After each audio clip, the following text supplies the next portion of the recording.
So what are my top tips for getting involved in the buy-to-let market? Well, number one is you've got to go outside your area. Now, I say this in multiple videos, but you've got to look outside the box. You can't stick to your area and think that that's the best buy-to-let market. So the top tip is move out of your comfort zone. The second top tip is straightforward. Buy a property that can do both short-term lets and long-term lets. Why?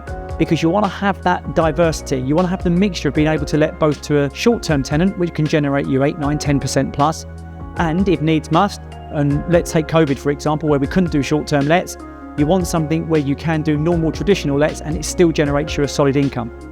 Now that actually leads me nicely onto my third tip is buy city centre.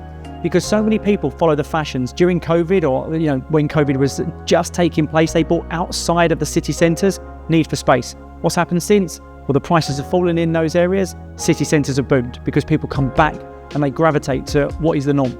So buy city centres, whether that be Manchester, Liverpool, Leeds, Sheffield, Nottingham. They're the best buy-to-let areas in the UK.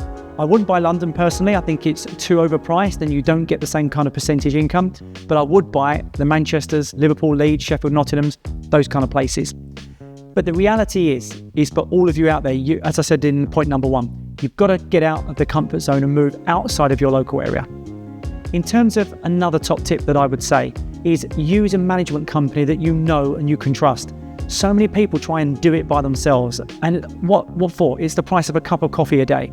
So for that £1 to £2 a day that a management company are going to charge, have peace of mind and use a management company. Final top tip is get a great mortgage broker, because if you've got a great mortgage broker, you can actually release equity 3-4 years down the line in your first property, and you can start to build up a portfolio in real quick succession. Don't think you've got to stick to one property and that's it.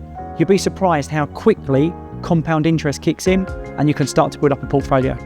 So from me, I wish you all the best.